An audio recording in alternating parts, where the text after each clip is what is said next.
What's going on, guys? MMuniz here. Welcome back to the channel. In today's video, we're going to go over one of my favorite topics, which is credit cards.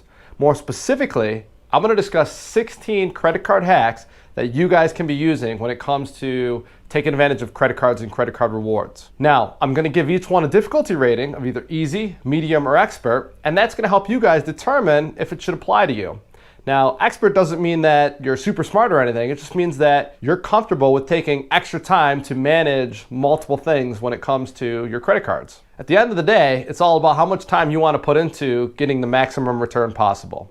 Now, when it comes to these tips, they're just going to go one after the other. They're not in any specific order of saving more money or anything. They're all just opportunities for you guys to make more money. So with that being said, let's get right into the video. So for tip number one, this one's going to be a medium difficulty. You need to pay attention to your emails. You're going to always be bombarded with marketing, spam, that kind of stuff. But once in a while, you actually get some pretty good stuff. A good example of this is recently my Chase Freedom Unlimited, which is a card I actually barely ever use, gave me an opportunity to make 5% on all of my gas and groceries for the third quarter of 2022. Now for me, that's perfect because I need to buy groceries every week. And at that time, I was only making 2% on my grocery purchases. So automatically an additional 3% on something that I'm buying on a daily basis. Just because I caught one random email out of probably like 3 or 4 a week. At the end of the day, we know it takes a lot of time to cycle through your emails and make sure you're finding stuff important, but this was a really good opportunity for me. On to number 2. Now this one should be pretty self-explanatory based on the video, but you need to pay for everything with credit. Now, as long as you're paying off your bills, then you have nothing to worry about. If it's a utility bill, if it's a groceries, a hobby, anything along those lines, use your rewards program credit card to pay for the purchase. Build up your rewards for stuff that you gotta buy anyways. The only thing you gotta keep in mind is you have to make sure that you're not paying a convenience fee. Sometimes if you go to pay like your water bill, if you use your credit card, they might charge you 3%. So if I can only get 2% from my Wells Fargo card, I'm losing 1%. So obviously that doesn't make any sense. So use it for everything that doesn't charge you or at least net you a positive return. Now that's gonna be an easy difficulty because it doesn't take any effort. Just pay with credit card. On to tip number 3. Once again, this is gonna be an easy difficulty. And this one is use one card for all your purchases. Now, instead of managing multiple credit cards and debit cards and accounts, just pick one. And if you have to pick one, I can tell you hands down, the best card for every family is gonna be the Wells Fargo Active Cash. There is 0 annual fee. You get 2% on all of your purchases. You get your rewards. It's easy. It's user-friendly. It doesn't get much better than that. Basically, one card to rule them all. This is Sauron's credit card. But tip number 4 is actually going to be the opposite. And this one's going to be difficulty expert level.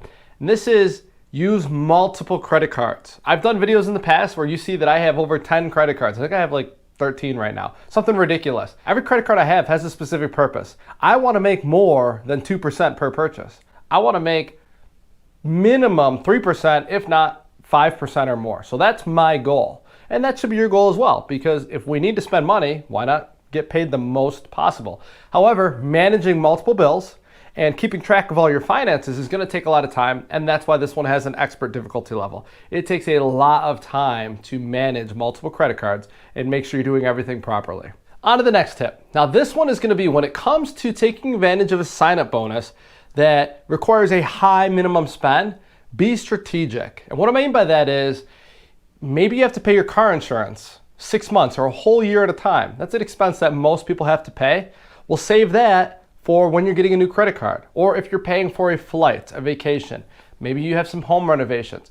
Anytime that you're spending more than $1,000 or a significant amount of money at once, you should always just quickly go on Google, look for the best credit card sign-up bonuses, and see if you can take advantage of anything. There's no reason not to take advantage of free money.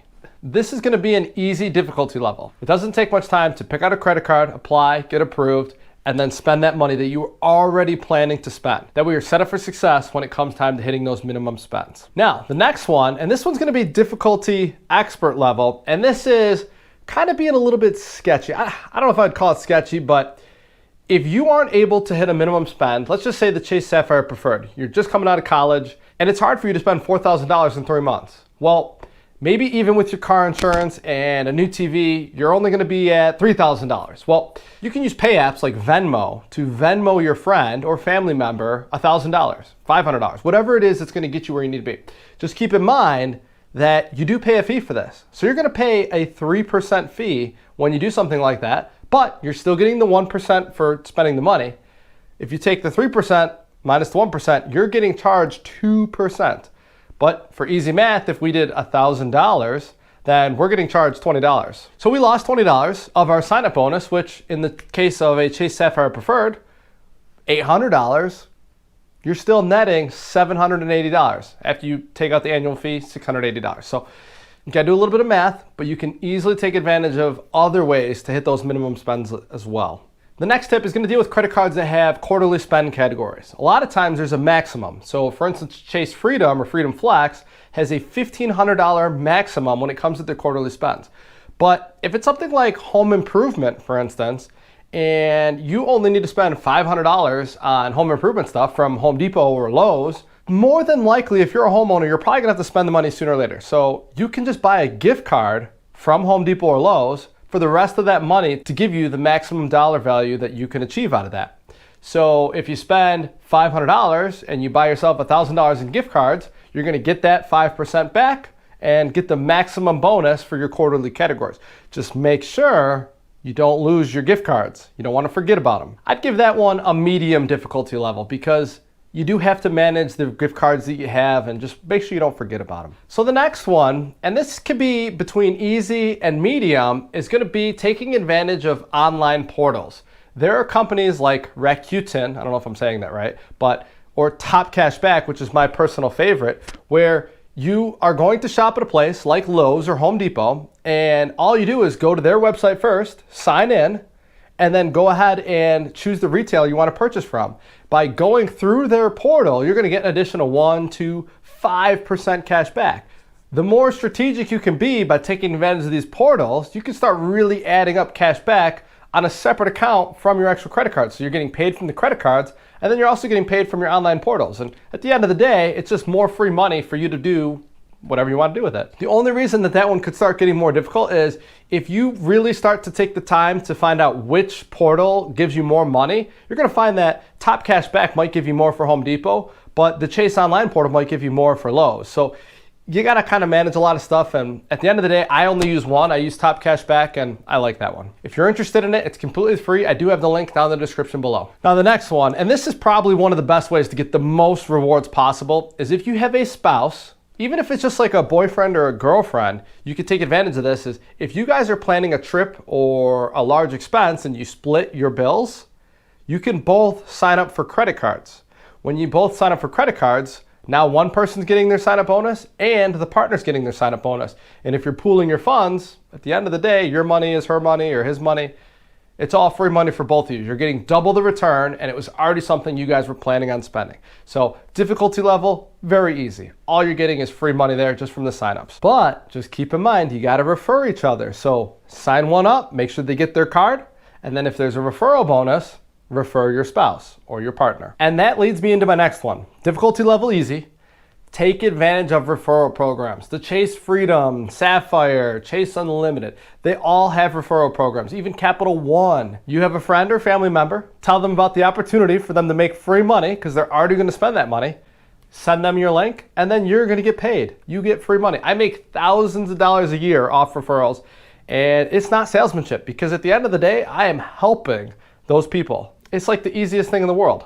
Now the next tip, this one's one I only recently started doing, and I'm gonna give this one a difficulty level of expert because it takes a long time, is check on your offers. So the different credit card companies like Wells Fargo, Chase, Capital One, they have what they call offers, and you can scroll through and they change on a monthly basis where you might get an additional 20% cash back at a certain vendor. Now, the next one is gonna be difficulty level expert, and this is take advantage of travel partners. When you do something like this, you have your rewards program like your Chase Rewards. You can transfer them with certain credit cards to travel partners. If you do this, instead of getting a 1-to-1 return for your cash back, you can now get a 2-to-1 return, a 4-to-1. It's pretty crazy. A lot of times you'll find that if you transfer your points over to a partner, those points are now worth 100% more, or 200% more.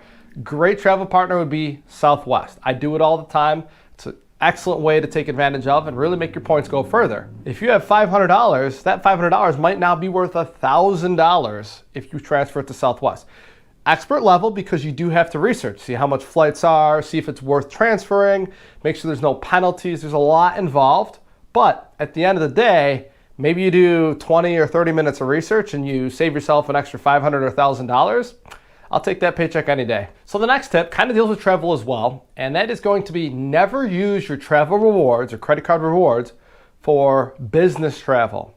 Because if you're spending cash from your business or on your credit card, then that's going to be tax advantaged. Now, this is going to be difficulty level expert because you have to check with your accountant on this. At the end of the day, that business trip is going to be tax advantaged versus a trip for pleasure, you and your family. Use your rewards for that. Perfect opportunity. So now the next thing we're going to talk about is purchase protection or extended warranties. A lot of credit card offer these, and not that many people know about them. I've actually taken advantage of this in the past, and what it is it's a way where if your item that you've purchased has been stolen or damaged, you can actually get refunded within certain time periods. An example is I had a new MacBook and I accidentally spilled a beer on it.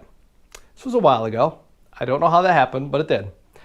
I was able to get refunded through my credit card company for that purchase. So it does happen. You just need to do a little bit of research. So once again, difficulty level medium, because you need to be aware of what you need to do, and then you need to take the time to fill out the claims and that kind of stuff. But great opportunity if you have something that's been damaged recently and you purchased it with your credit card. Now, kind of similar to that, on to the next one, once again, difficulty level medium, is going to be price protection. Let's just say you buy something brand new for $100, and then 2 weeks later, you find out it went on sale for $80 from that same retailer. You can fill out a claim for certain credit cards, and they will actually give you that $20 difference. They will give you the cheaper price and they'll refund you and you'll be good to go. So awesome thing to take advantage of. I have done that in the past as well. And now the very last one, and this is offered quite a bit of time, and I would give this one difficulty level expert, maybe even the most strict one, because you really need to manage your finances and make sure you're doing the right thing here. If there is a 0% introductory APR, this is basically free money.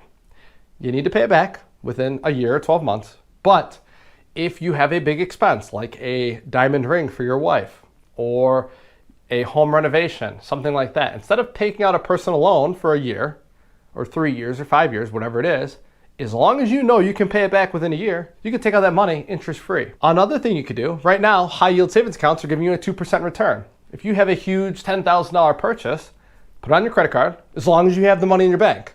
Keep that money, making the 2%, get your free $200, and then after a year, pay it off. You need to do your research. You still need to pay the minimum balance and make sure you're not going to get charged for anything. But 0% introductory APR offers are a fantastic thing to take advantage of if you are strict on your finances and your budgets. So be very careful. Remember, the golden rule of credit is we do not want to pay interest. Now, that was a lot of tips and a lot of credit card hacks, but at the end of the day, these are all awesome techniques that you guys should be using. And if you're not, then maybe you want to take advantage of some. But I want to know from you guys. Let me know down in the comments if you've learned anything. If there's something that you currently do that I did not mention, I want to know. I'm always looking to figure out how to make more money out of nothing. And with that said, if you haven't already, make sure you smash the like button down below, subscribe to the channel, and I will see you in next week's video. Take care.